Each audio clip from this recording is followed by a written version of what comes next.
సేవకుడై కదలాలి, సేవకుడై కదలాలి, శ్రీరాముని గుడినే కట్టాలి, రాముని గుడినే కట్టాలి. అరే బలి బలి బలి బలి బజిరంగి, జై బోలో బజిరంగి, బలి బలి బలి బలి బజిరంగి, జై బోలో బజిరంగి.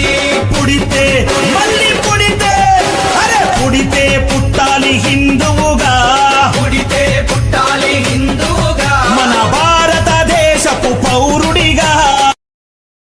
దివ్య తేజ ప్రకాశకులు దుర్గా మహాపీఠం అధిష్టాన పీఠాధిపతులు తన భాష్యాలతో మన శ్రవణాలను చైతన్యం పరిచే పూజ్యశ్రీ చిన్నస్వామి గారిని అనుగ్రహ భాషణం చేయవలసిందిగా హృదయపూర్వకంగా వేడుకోవడం జరుగుతుంది సార్. Thank you. రత్నాకర దౌతపదం, హిమాలయ కిరీటిని, బ్రహ్మరాజర్షి రత్నాఢ్యం, వందే భారత మాతరం. అందరూ ఒకసారి గట్టిగా చెప్దాం, భారత్ మాతాకి. ఆకలి లేస్తున్నట్టున్నాయేమో, చాలా మంది నీరసించినట్టున్నారు పాపం. నీరసం ఉందా?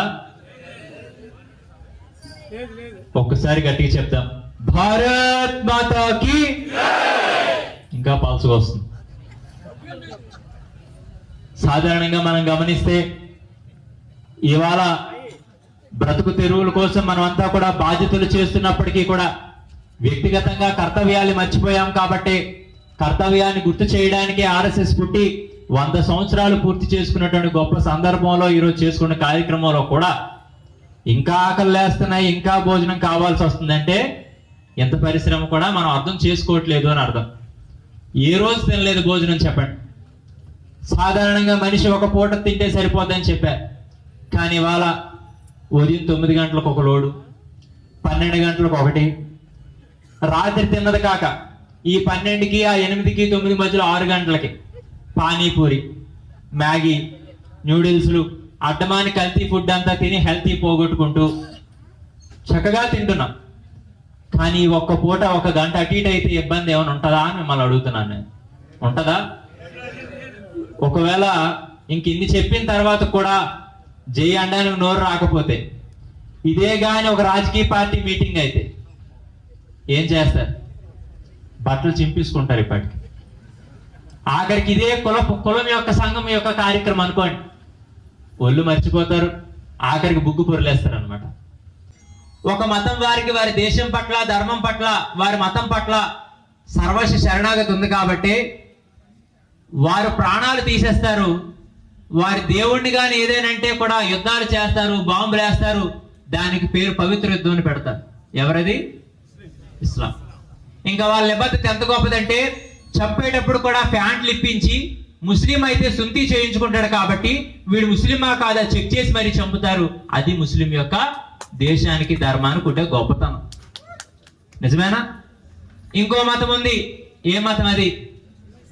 భర్త బతికే ఉంటాడు, పొట్టు గాజు పూసలు ఉండవు. అది గొప్ప మతం అట, ముండమోపుల మతం. అది ఏ మతం అది? నిజమే, తప్పేం కాదు. ఈ దేశంలో ఒక రాకాసిలా మారి మనందరినీ పీడిస్తున్నా కూడా మనం పట్టించుకోకుండా దుప్పటిదని పడుకుంటా ఉన్నాం ఇంట్లో. ఇటువంటి పరిస్థితుల్లో వారికి ఉండేటువంటి యొక్క మతనిష్ట ఎంత గొప్పదో తెలుసా? ఒకసారి ఆ మతంలో పుట్టినా, ఆ మతంలో మారినా కూడా ఖచ్చితంగా ఆదివారం అయ్యేసరికి ఖచ్చితంగా ప్రార్థనా మందిరానికి పోతారు. ఫోన్ స్విచ్ ఆఫ్ అయిపోతాయి. ఆ పాస్టర్, ఆ గురువు ఏం చెప్తున్నాడు అది వింటారు. ఆ విన్నదాన్ని పాటించడానికి ప్రయత్నం చేస్తూ, ఇంకా మనకైతే పొరపాటు ఇలాంటి కార్యక్రమాలు చేసినప్పుడు మన కార్యకర్తలు ఎవరైనా అయ్యా మీరు ఒక 500 ఇవ్వండి అని అంటే మాత్రం ఈ హిందూ సంఘాలు అందరూ దండుకోవడానికి వచ్చినట్టు ఉన్నారంటారు. హిందువుగా ఇతరు హిందువే.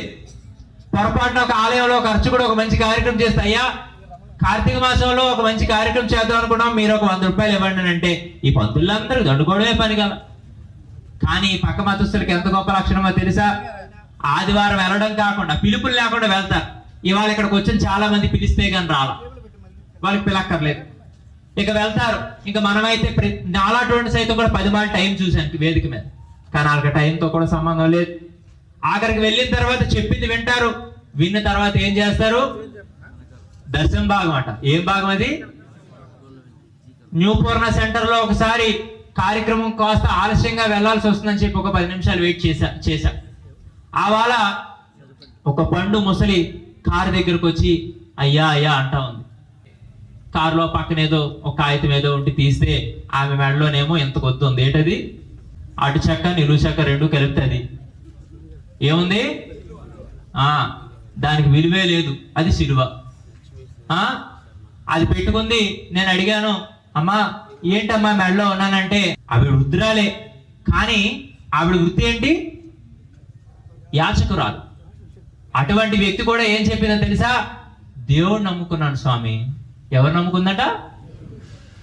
ఆఖరికి మనం గమనిస్తే ఒక ముస్లింని కానీ ఆ కౌన్ అంటే మేము ముసల్మాన్ హూ అని గర్వంగా చెప్తాడు. ఒక క్రైస్తవుని కానీ హూ ఆర్ యు అని అడిగితే ఐఆమ్ క్రిస్టియన్ చెప్పి సగర్వంగా చెప్తాడు. అదే హిందువుని కానీ నువ్వు ఎవరైనా అడిగితే మాత్రం పొరపాటు. మేము కాపు, కమ్మ, కుమ్మరి, మంగళి, మాదిగా, సత్సరి, క్షత్రియ, బ్రాహ్మణ్ అని చెప్పి కులాలే చెప్పుకుంటాం తప్పితే నేను ఈ భారతదేశానికి పౌరుణ్ణి, ఈ సనాతన ధర్మానికి వారసుని నేను మాత్రం చెప్పుకోలేకపోతున్నామని అంటే ఇది మాత్రమే మన ధర్మాన్ని నాశనం చేస్తుంది అని మీ అందరూ గుర్తు చేస్తా ఉన్నాను. ఇవాళ కొట్టండి, ఓరు గట్టి కొడితే బాగున్నా. ఏటో మగమాటానికి ఇక్కడ ఏదో నేనేదో మిమ్మల్ని ఆస్తులు ఏవో అడిగిసినట్టు అంటే నిజాన్ని కూడా మీరు అంగీకరించకపోతే ఇంకేం చేయాలా? అన్ని మతాలు సమానం అనుకున్న వాళ్ళు చేయొద్దండి ఒకసారి. అందరు దేవుళ్ళు సమానమే. మీరేమి ఎందుకు కూర్చోండి, ఏమి ఎత్తున వాళ్ళకి లేని బాధ మీకేలా ఎత్తని. అన్ని మతాలు సమానం అన్నో చేయొద్దండి. మీరు అందరూ ఒప్పుకుంటున్నారా? నిజమా? అన్ని మతాలు ఒకటే. ఇస్లాము, క్రిస్టియను, హిందుత్వం అన్ని ఒకటే. అన్ని దేవుళ్ళు ఒకటే. సరే, ఇప్పుడు నేను విషయం చెప్తాను. చెప్పిన తర్వాత మళ్ళీ అడుగుతాను, మీ సమాధానం ఏదైతే అప్పుడు ఆలోచిద్దాం. 3 మతాలు ముఖ్యంగా ఉన్నాయి. ఒక మతం ఇస్లాం మతం. వారు నమ్మేటువంటి యొక్క గ్రంథం ఖురాన్. ఆ ఖురాన్లో స్త్రీమూర్తి కోసం ఏం చెప్తారో తెలుసా? ఆడదాని కోసం. స్త్రీమూర్తి అంటే కేవలం సుఖానికి ఉపయోగపడే ఒక యంత్రం అని చెప్తుంది ఖురాన్. మీరు వినాలా? స్త్రీమూర్తి ఆడదంటే సుఖానికి ఉపయోగపడే ఒక యంత్రం మాత్రమే. ఇక ఇంకో మతం ఉంది, క్రైస్తవం. వారు నమ్మేటువంటి, విశ్వసించేటువంటి గ్రంథం బైబిల్. అందులో స్త్రీమూర్తి కోసం, మహిళ కోసం ఏం చెప్తారో తెలుసా? నీ కోరిక కలిగితే తల్లైనా, చెల్లైనా, అక్కైనా, ఆడది ఎవరైనా కూడా దానితో నువ్వు సుఖాన్ని అనుభవించవచ్చు అని చెప్తుంది. ఏదది చెప్పాలా? నీ కోరిక కలిగితే తల్లైనా, చెల్లైనా, అక్కైనా, ఎవరైనా పర్వాలేదు, ఆడదైతే చాలు, దానితో నువ్వు సుఖాన్ని అనుభవించవచ్చు అని చెప్తుంది బైబిల్. కానీ నిన్ను కన్న తల్లిని, నీకు తోడబుట్టిన అక్క చెల్లిని, నిన్ను కట్టుకున్న ఆలిని, నీకు పుట్టిన పిల్లని సాక్షాత్తు వైకుంఠంలో ఉన్న లక్ష్మీదేవే నేలకి దిగొచ్చిందన్న భావనతో, నీ ఇంటిలోనే లక్ష్మీదేవి ఉందన్న భావనతో స్త్రీమూర్తిని, మహిళని లక్ష్మీదేవిగా గౌరవించిన ధర్మం హిందూ ధర్మం. స్త్రీమూర్తిని లక్ష్మీదేవితో సమానాన్ని గౌరవించమని చెప్పారు. ఇప్పుడు చెప్పండి, అన్ని మతాలు ఒకటేనా? చెయ్యొద్దండి బాబు. అన్ని మతాలు ఒకటేనా? అన్ని మతాలు ఒకటేనా? అందరు దేవుళ్ళు ఒకటేనా? చాలా మంది చెప్తారు. మొన్న పాస్టర్ అంటాడు రామాయణమే లేదు, ఆ రాముడు అసలు లేనే లేడు, ఆ రామాయణం అంతా కల్పిత పాత్ర అంటాడు. మరి రామసీత బాబు వచ్చి కట్టాడా? అడుగుతా ఉన్నాను ఇవాళ. అరే, నాసా లాంటి యొక్క ప్రామాణికమైనటువంటి యొక్క సంస్థే ఇది రామాయణం నిజము, రాముడు నిజము, ఇదంతా కల్పితం కాదు, అభూతం కాదు, ఇది యథార్థ గాథని చెబితే ఎక్కడి నుంచో ఎరువచ్చిన వాళ్ళందరూ కూడా మాట్లాడుతుంటే మేము వింటున్నామంటే ఇది మా యొక్క భారతీయ సంస్కారం తప్పితే నిజంగా కానీ భారతీయులందరూ వ్యతిరేకిస్తే కూడా ఒక్కడికి ఇరుపంచుల్లో అడ్రస్లు కనిపించవు అన్నమాట. నిజమా? ఒక్కసారి మనం ఆలోచిస్తే నేను చెప్తా, ఇస్లాం పుట్టి 3000 సంవత్సరాలు అయింది, క్రైస్తవం పుట్టి 2000 సంవత్సరాలు మాత్రమే. కానీ సనాతన ధర్మం అన్నారు. ఏమి ధర్మం ఇది? సనాతనం అనంటే ఈ సూర్యుడి వయసు ఎంతైతే ఉందో అక్కడి నుంచి ప్రారంభమైనటువంటి ధర్మం సనాతన ధర్మం. మరి అలా చూసుకుంటే ఆ చరిత్ర ముందు వీళ్ళు ఏమాత్రం కదా. అటువంటి వారు కూడా ఏమంటున్నారు తెలుసా? మీ దేవుళ్ళందరూ రాళ్ళు, మీరందరూ పాపాత్ములు, మీ దేవుళ్ళు సైతాన్లు, మీరందరూ కూడా నరకానికి పోతారని చెప్తున్నారంటే ఇవన్నీ కూడా మనం వింటున్నామే తప్పితే ప్రశ్నించే తత్వాన్ని కోల్పోయాం. నిజమే కదా? ఇవాళ రోజుల్లో పూర్తిగా మనుషులందరూ కూడా తిన్నామా, పడుకున్నామా, తెల్లారింది అనేటట్టుగా బతికేస్తున్నారు. ఏదో ఆ మాత్రం రొటేషన్కి ఇబ్బంది అయినా అప్పులు తెచ్చుకొని ఈఎంఐలు కట్టేసి బతికేస్తున్నాం తప్పితే ఆఖరికి పిల్లలు కూడా మనం పట్టింపు లేకుండా, ఆఖరికి ఈ దేశం ప్రగతి ఏమవుతుందో, ఈ ధర్మం ఏమవుతుందో కూడా పట్టించుకోకుండా ఆఖరికి పోయిన రోజు గతి లేని చావులు చేస్తున్నామని అంటే ఎందుకంటే దౌర్భాగ్యం ఇంకోటి అక్కర్లేదు అని చెప్తున్నాను మీ అందరికి. చాలా మంది పిల్లలు చూడండి, మీరు గమనించండి, ఇక్కడ ఉండేటువంటి వారందరూ కూడా తల్లిదండ్రుల వయసు ఉన్నారు, అక్కడ ఉండేటువంటి వారందరూ కూడా పిల్లలే. ముందు నేను అడిగినప్పుడు అన్ని మతాలు సమానం అంటే ఎన్ని చేతులు లెగిసాయి? మీరు ఉదాహరణ ఇవ్వాలి. అన్ని దేవుళ్ళు ఒకటే అంటే ఎన్ని చేతులు లెగిసాయి? విషయం చెప్పిన తర్వాత ఏమి లాగలేదు చేయలు. మనం పిల్లలకి చెప్పలేకపోతున్నాం కాబట్టి వారు చెడిపోతున్నారు. ఇది తల్లిదండ్రుల యొక్క లోపం, ఇది తల్లిదండ్రుల యొక్క ఫెయిల్యూర్ అనే విషయాన్ని గుర్తుపెట్టుకోవాలి.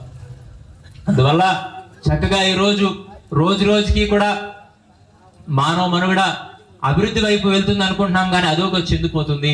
ఇక ఆఖరికి చాలా మంది చెప్తారు అసలు ఈ హిందుత్వం అనబడేటువంటిది లేదు, హిందూ అనబడేటువంటిది ఒక బోగస్సు, హిందూ అంటే కాఫీర్ అని చెప్పి ఒక కొత్త ప్రణాళికతో కొత్త మాటలు పుట్టించి ఆఖరికి మనుషుల యొక్క మెదడుని ట్యూన్ చేసేటట్టుగా కూడా మాట్లాడుతుంటుంటారు. నేను అంటాను, నిజంగా ఈ ప్రపంచంలో ఎక్కడైనా కూడా, ఈ ప్రపంచంలో ఉండేటువంటి 198 దేశాల్లో నా హిందూ దేవాలయాల కంటే, నా హిందూ దేవస్థానాల కంటే అతి పురాతనమైన ఒక చర్చి కానీ ఒక మసీదుని కానీ చూపిస్తే నేను శాశ్వతంగా సన్యాసాన్ని విడిచిపెట్టి నేను ఆ మతాల్లోకి వెళ్ళిపోతాను, ఇంక అది చాలదని అంటే, ఇంతకాలం మా మతాలు నువ్వు తిట్టావు, ఇంతకాలం మా దేవుళ్ళు నువ్వు విమర్శించావు కాబట్టి చిన్నస్వామి నువ్వు చాలా తప్పు చేసావంటే అదే వేదిక మీద నా తల తెంచుకొని నేను శరీరాన్ని విడిచిపెట్టేస్తాను. ఎవడైనా అలా చేయగలిగితే చూద్దాం. అతి పురాతనమైన ఒక చర్చి కానీ ఒక మసీద్ కానీ చూపించగలుగుతాడు ఎవడైనా? ఉంటుందండి? ఎక్కడా లేదు. ఆఖరికి శ్రీశైలం మల్లికార్జున స్వామి ఆలయం ఎదురుగా ఉండేటువంటి ధ్వజస్తంభ వయసు ఎంతో తెలుసా? 5000 సంవత్సరాలు. ఎంత 5000 సంవత్సరాలు అయిందంటే అది కేవలం ధ్వజస్తంభం యొక్క వయసు మాత్రమే. ఆ లోపల ఉండే లింగం వయసు లక్షల సంవత్సరాలు. ఆ ధ్వజస్తంభం వయసు ఎందుకు చెప్పబడింది అని అంటే, అప్పుడు పరిపాలన సమయంలో అప్పుడు చక్రవర్తులు రాజులు దాని ఆలయాన్ని నిర్మింపజేసేటప్పుడు, దాన్ని చక్కగా మళ్ళీ పునర్నిర్మాణం చేసేటప్పుడు చరిత్రకు దొరికిన ఆధారం 5000 సంవత్సరాలు. అంటే మా శ్రీశైలం మల్లికార్జున స్వామి ఆలయం ఎదురుగుండేటువంటి ధ్వజస్తంభానికే లేని వయసు వీళ్ళకి. వీళ్ళేమో మనకు చెప్తారు, మనమేమో ఇవన్నీ చెప్తే మాత్రం మా ధర్మానికి మించిన ధర్మం లేదు, మమ్మల్ని మించిన గొప్ప లేరని చెప్పి భుజాలు ఎగరేయడమే తప్పితే మన ధర్మాన్ని మనం పాటించడంలో ఖచ్చితంగా మనం ఫెయిల్ అవుతున్నాం అనే విషయాన్ని గుర్తుపెట్టుకోవాలి. ఇవాళ చాలా మంది అంటారు, స్వామి మేము ప్రతి సంవత్సరం తిరుపతి వెళ్తాం స్వామి, ప్రతి సంవత్సరం కూడా క్షేత్రాలకు వెళ్తాం స్వామి, నేనైతే బద్రీనాథ్ కూడా 14 సార్లు వెళ్ళాను స్వామి, కైలాస సరోవర్ యాత్ర కూడా నేను 10 సార్లు వెళ్ళి వచ్చాను స్వామి, తిరగలేని గుడి లేదు, మొత్తం చూస్తాను స్వామి. ఆఖరికి ఇంకొంతమంది అయ్యగారులు అంటారు, మేము ప్రతి సంవత్సరం మాలు వేస్తాం స్వామి, ఇప్పుడు 70 సార్లు వేసాను స్వామి. రకరకాలు చెప్తారు. మనం పూజలు చేస్తే ధర్మం నిలబడిపోతుంది అని అంటే, మనం నిజంగా భజనలు చేస్తేనే ధర్మం నిలబడిపోతుంది అని అంటే, మనం నిజంగా యజ్ఞాలు చేస్తేనే ధర్మం నిలబడిపోతుంది అని అంటే, ఈ స్వతంత్రం రావడం కోసం అన్ని లక్షల మంది ప్రాణాలు త్యాగాలు చేయాల్సిన పనే లేదని నేను చెప్తాను. అవసరమా? నిజంగా పూజలు చేసి స్వతంత్రాన్ని సంపాదించవచ్చు కదా, యజ్ఞాలు చేసి స్వతంత్రం రాబెట్టేసుకోవచ్చు కదా. మరి ఎందుకు అన్ని లక్షల మంది ప్రాణ త్యాగాన్ని చేశారని అంటే, ఒక విద్యుత్ రావాలి అని అంటే 2 వైర్లు ఎలా కావాలో, ఏ పని జరగాలన్నా కూడా ఒకటి దైవం యొక్క ఆశీస్సులతో పాటు మానవుడికి ప్రయత్నం ఉంటే మాత్రమే ఆ బల్బు ఎలాగైతే వెలుగుతుందో, కరెంట్ ఎలా అయితే వస్తుందో అనుకున్న పనులు కూడా జరుగుతాయి. ఈ యజ్ఞాలు, యాగాలు, పూజలు, హోమాలు, వ్రతాలు, దీక్షలు, దానాలు, ధర్మాలు అన్నీ కూడా ఒక వైర్ అయ్యాయి. ఇక 2వ వైర్ ఎక్కడ కలాలా? మనం ప్రయత్నం చేయగలగాలి. అసలు ఈ ప్రపంచంలో 198 దేశాలు ఉన్నాయి. ఎన్నున్నాయి?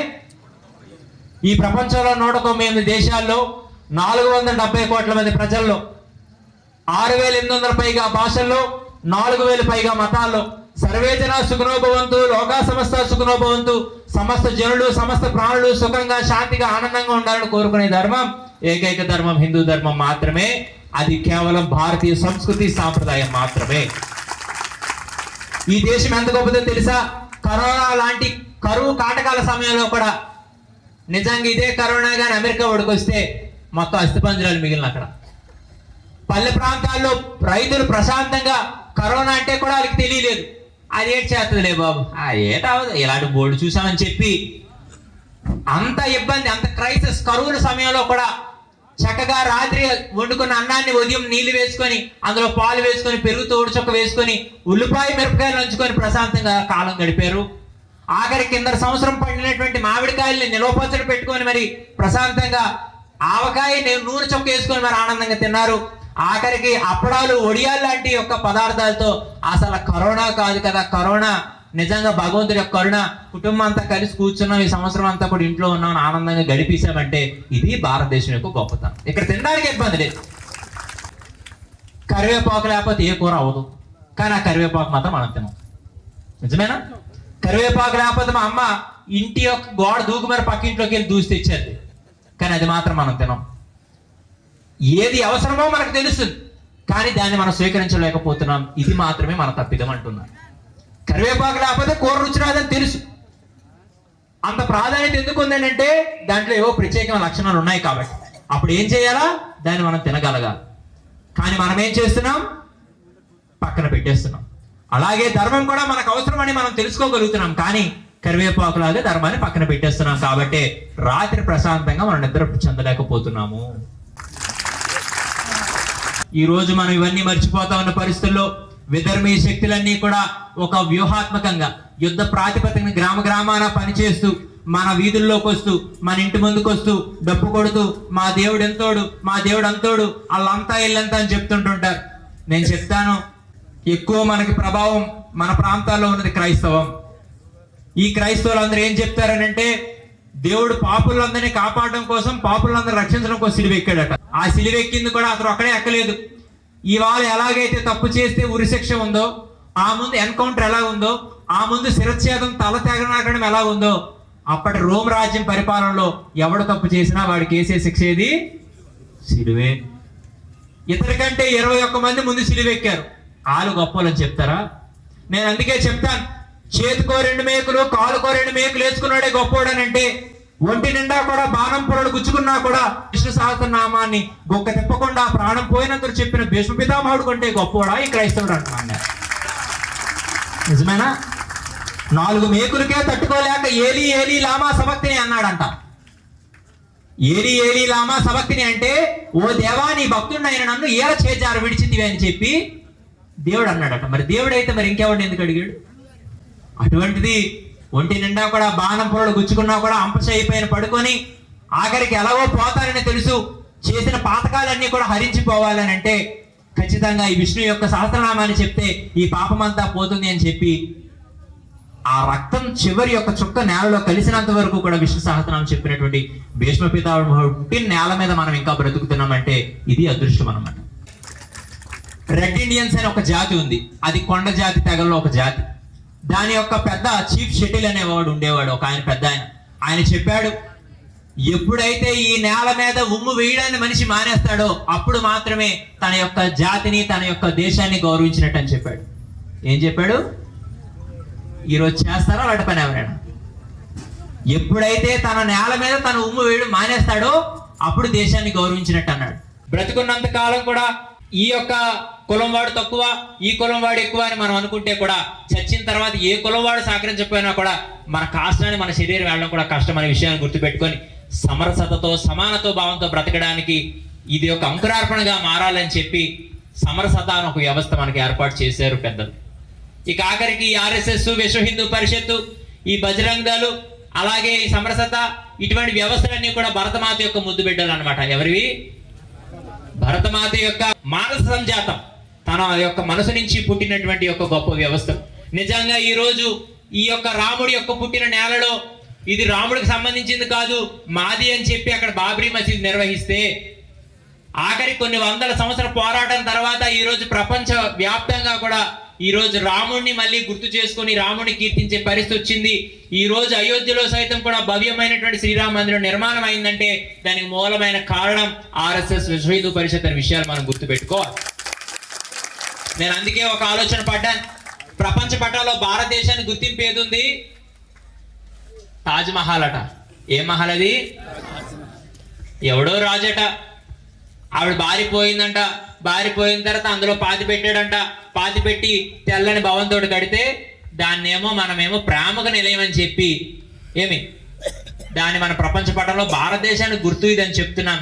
కానీ తెల్లవారితే రాజు కావాల్సిన వాడు, తెల్లవారితే వైభవాలు చూడాల్సిన వాడు, తండ్రి పినతల్లికి ఇచ్చిన మాటల కోసం అడవులకు వెళ్ళిపోయి ఆఖరికి పట్టు వస్త్రాలు ధరించవలసిన వాడు నార వస్త్రాలు ధరించి, పంచపక్ష పరవన్నాలు తినాల్సిన వాడు ఆకులు అలములు దుంపలు తినుకొని, హంసతూరిగా తలపాలపైన నిద్ర చేయవలసిన వాడేమో ఆఖరికి అడవుల్లో గతి లేనటువంటి బ్రతుకు బ్రతికి భార్య తన పక్కన లేకపోయినా కూడా సెకండ్ సెటప్ పెట్టలేదు రాముడు.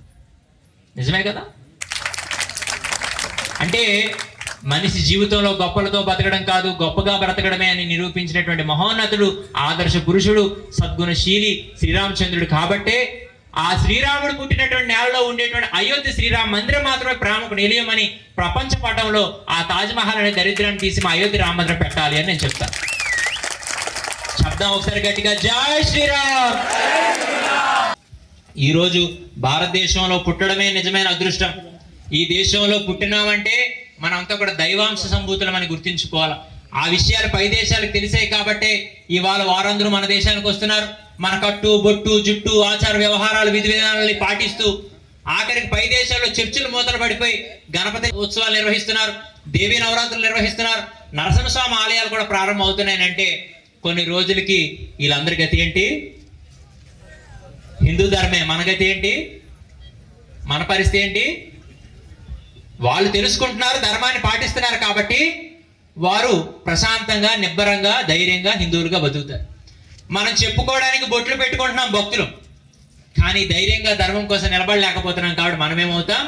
ఖచ్చితంగా పక్క మతస్థుల యొక్క కాళ్ళ కిందన అణిగిపోతాము. అందుకు ఖచ్చితంగా ఈ పనికిమాలినటువంటి కులాల కోసం రాజకీయాల కోసం వెంపర్లాడిపోతే ఖచ్చితంగా ఇది మన యొక్క మనుగడికే నాశనం, మన యొక్క మనుగడికి ఆటంకం అని తెలియజేస్తూ ఈ ఉద్దేశాలను మీరు తెలుసుకోవాలా. చక్కగా ఆనందం అనిపించింది, కుర్రవాళ్ళందరినీ చూసాం. అయితే ప్రపంచ దేశాలన్నింటిలో కూడా భారతదేశం అభివృద్ధిలో 164వ స్థానం, ఎయిడ్స్ అలాగే పోరంబోకు విషయాల్లో అడ్డమాన్ తిరుగులన్నింటిలో కూడా 2వ స్థానం సంపాదించింది వాళ్ళు. This credit goes to our generation only. ఒకప్పుడు మనం గమనిస్తే చదువు అనబడేటువంటిది క్వాలిఫికేషన్, చదువు లేనివాడంటే చులకన భావం ఉండింది సమాజంలో. కానీ ఇవాళ వ్యసనం అంటే ఒక క్వాలిఫికేషన్, వ్యసనం లేనివాడు చులకన భావంతో ఈ సమాజంలో గుర్తింపు పొందుతున్నాడు. అట్లా మారిపోయింది వ్యవస్థ. ఫుల్ బాటిల్ ఎత్తీసి కూడా కెపాసిటీ మాట్లాడుతున్నాడు బయట. నిజమా కాదా? నిజంగా మా పెద్ద స్వామి గురువు గారు సమతానంద స్వామి వారిని చిన్నప్పటి నుంచి అనుసరిస్తున్నప్పుడు 2009లో శ్రీకాకుళంలో ఒక కార్యక్రమంలో వారు ఒక మాట చెప్పారు. మీరు ఎంతకాలం వినాలన్నా ఈ దేశం కోసం ధర్మం కోసం మాత్రమే తప్పితే తర్వాత తరాల వాళ్ళు మీకు చెప్పేవాడు ఉండడు అని చెప్తే ఆ రోజు నుంచి బుర్రలో బాగా ఫిక్స్ అయిపోయింది. డాక్టర్ కావడానికి కొన్ని లక్షలాది మంది ప్రయత్నాలు చేస్తున్నారు, పోలీసులు కావడానికి లక్షలాది మంది ఎగ్జామ్లు రాస్తున్నారు. ఇక ఆర్మీ నేవీ మిలిటరీ ఏది కాకపోతే అమ్మా బాబు సంపాదించింది అరగేసుకొని తిరుగుదాం అనుకున్న వాళ్ళు బోల్డ్ మంది. కానీ ఇది యొక్క దేశము ఈ ధర్మం యొక్క వైభవాలు కాపాడేదని సన్యాసులు ఎందుకు ఉండట్లేదా అని అనిపించి నేను ఎందుకు సన్యాసిని కాకూడదనే ఆలోచనతో నా 14వ ఏట నేను ఆపద్ధర్మ సన్యాసానికి వచ్చి నా 18వ ఏట నేను సంపూర్ణ సన్యాసాన్ని స్వీకరించి ఇవాళ మీ అందరి ముందు కూడా దేశం కోసం ధర్మం కోసం సగర్వంగా మాట్లాడగలుగుతున్నామనంటే వయసు కాదు, ధర్మం పట్ల నిష్ఠ, ధర్మం యొక్క నిబద్ధత మనకి గౌరవాన్ని విలువని మర్యాదని ఇస్తుందని గుర్తుపెట్టుకొని సన్యాసంకి వచ్చినప్పుడు ఒక నియమం ఉంటుంది. తల్లిని అడిగి తల్లి యొక్క అనుమతి లేకుండా సన్యాసాన్ని రాకూడదు. నేను మా అమ్మనే అడగలేదు. ఏ తల్లిని ఒప్పుకుంటుందండి? తల్లి ఏం కోరుకుంటుంది? కొడుకు తనతో ఉండాలా, ఒక వయసు వచ్చిన తర్వాత ఏదో మంచి పని చేయాలా, ఒక పిల్లని పెళ్లి చేసుకోవాలా, మనవాళ్ళ కంటే వారిని ఎత్తుకొని ఆడించుకోవాలనుకుంటే తల్లి. అందరి తల్లిలాగే నా తల్లికి నేనంటే చాలా ప్రేమ. నేను ఈ మాట చెప్తే ఆవిడ ఒప్పుకోదని తెలిసి ఆవిడ అంగీకారం లేకుండా నేను సన్యాసాన్ని స్వీకరించాను కాబట్టే ఈరోజు ఎంతమంది తల్లులకు నేను ముద్దు బిడ్డను అయిపోయినవాడు. కానీ ఇవాళ నా తల్లి కూడా చాలా తృప్తిగా ఉంది. జీతాల కోసం కాదు, జీవితం మొత్తం ధర్మం కోసం అనేటువంటి కమిట్మెంట్తో పనిచేయబట్టి నా తల్లి ఈరోజు చాలా ఆనందంగా ఉంది. నేను జన్మించినటువంటి ఈ యొక్క జన్మ సార్థకత అని చెప్పి నాకు ప్రతిరోజు అనిపిస్తుంటుంది.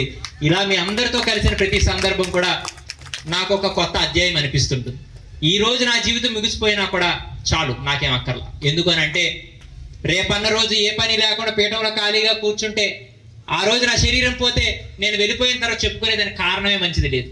చిన్న స్వామి మాట్లాడుతూ పీఠానికి వచ్చి విశ్రాంతి చెందుతూ శరీరాన్ని విడిచిపెట్టాడంటే చరిత్ర చెప్పుకోదా మళ్ళీ రేపు తర్వాత తరాలకి ఈ రకంగా? అందుకు ఆ రకమైనటువంటి నిష్ట కావాలా. అందుకు చక్కగా చెప్పిన విషయాలన్నీ మీరు మర్చిపోతే, చెప్పిన మాటల్ని చెప్పిన వాడిని నిర్లక్ష్యం చేస్తే చెప్పేవాడే లేని రోజు కాళ్ళకేసుకుని చెప్పులు కూడా అడుగుతాయంటే ఇప్పుడు నేను ఎటు వెళ్ళాలి అని. అటువంటి దౌర్భాగ్య స్థితి మనకు అక్కర్లా. ఈ యొక్క దేశంలో ప్రతి ఒక్క కణకణము చెప్తుంది సంస్కారము, విలువలు, సాంప్రదాయాలని. అందుకు మనం అవి గుర్తు చేసుకొని బ్రతకాల. ముఖ్యంగా 3 విషయాలు మనం పాటించాలి. ఖచ్చితంగా ప్రతి ఇంటి మీద కూడా పార్టీల జెండాలు పక్కన పెట్టి కాషాయం జెండా రెపరెపలాడుతూ నేను హిందువుని అని సగర్వంగా ప్రకటించండి ముందు. రెండవది, ప్రతి ఇంటిలో కూడా భగవద్గీత అనబడేటువంటి యొక్క దైవ గ్రంథం, రామాయణం అనబడేటువంటి మానవతా గ్రంథం, భారతం అనబడేటువంటి సామాజిక గ్రంథాలని ఇంట్లో పెట్టి ఖచ్చితంగా వాటికి ఒక సమున్నతమైన స్థానాన్ని కల్పించండి. ఆ రోజు హిందువులు అని చెప్పి మరొకసారి ప్రకటించండి. ఇక మూడవది, ఖచ్చితంగా నుదుటిన బిందువును పెట్టుకోండి. ఏం పెట్టుకోవాలా? ఖచ్చితంగా బొట్టును పెట్టుకొని నేను హిందువుని ప్రకటించుకోవాలి. ఈరోజు ఆ బొట్లు పెట్టుకోవడానికి కూడా సిగ్గు. ఇంట్లోనేమో ఆ యొక్క దైవ గ్రంథాలు ఉండడానికి ఏమో బిడియం. ఇంటి మీద జాతీయ జెండాలు, ఈ యొక్క ధర్మానికి జెండాలు పెట్టడానికి పోయి ఆ కులపు యొక్క జెండాలు, ఆ పార్టీల యొక్క జెండాలు పెట్టడానికి మాత్రం ఉత్సాహం మాత్రం వెర్రి తలలై కూస్తుందని అంటే ఇంతకంటే సిగ్గుచేటు ఇంకోటి లేదనమాట. అందు చక్కగా ఇవన్నీ కూడా భగవంతుడి యొక్క అవకాశంగా, భగవంతుడి యొక్క అనుగ్రహంగా మనందరికీ ఈ విషయాలు తెలియవచ్చాయని మీరు గుర్తుపెట్టుకొని ఖచ్చితంగా ధర్మాన్ని పాటించండి. చక్కగా నీతిగా నియమబద్ధంగా జీవించండి. ఆ రకంగా జీవిస్తే అందరూ ఆనందంగా ఉంటారని తెలియజేస్తూ మరొకసారి ఈ కార్యక్రమానికి అన్ని విధాలుగా సహకారాలు చేసినటువంటి అన్ని విభాగాల వారందరికీ కూడా పేరు పేరున అభినందనలు తెలియజేస్తూ, మరి వచ్చిన మీ అందరికీ కూడా అభినందనలు చెప్పాలి. మీకును సత్కారాలు గట్ట కావాలా? ఇది బాధ్యత లేకపోతే ఇది ఏదో తప్పనికి మొగమాటానికి వచ్చారా? అందుకు మీ అందరికి అభినందనలు కాదు, శుభ ఆకాంక్షలు చెప్తూ, మీ అందరి జీవితాల్లో మంచి జరగాలని ఆకాంక్షిస్తూ, మీ అందరి ముఖాల్లో నవ్వు వెల్లివిరియాలి. కష్టమన్న వేళ ఆ కన్నీరు తుడిచే చెయ్యి దైవంగా మారాలి. అది మీ ధైర్యం కావాలని చెప్పి, మీ ఇంటిలోనే ఎప్పుడు కూడా సిరి సంపదలు, ఆనందం, ఐశ్వర్యం వెల్లివిరియాలని చెప్పి అమ్మవారి యొక్క పరిపూర్ణమైన ఆశీస్సులు మీ అందరికి అందిస్తూ, మరి చక్కగా బయ్యవాసు గారు, రాపర్తి జగదీష్ గారు, మరి అలాగే తదితర పెద్దలందరూ వేదిక మీద ఉందున్నోళ్ళు మీరేం తక్కువలు కాదు. ఎవరికి వాళ్ళే ప్రత్యేకతలు ఉన్నాయి, కానీ కొంతమందికి మాత్రమే మాట్లాడే అవకాశాలు ఉన్నాయి. కాబట్టి మీ అందరి ముందు సెలవు తీసుకుంటూ మళ్ళా సందర్భాలు వచ్చేటప్పుడు మళ్ళా మనం కలుద్దాం.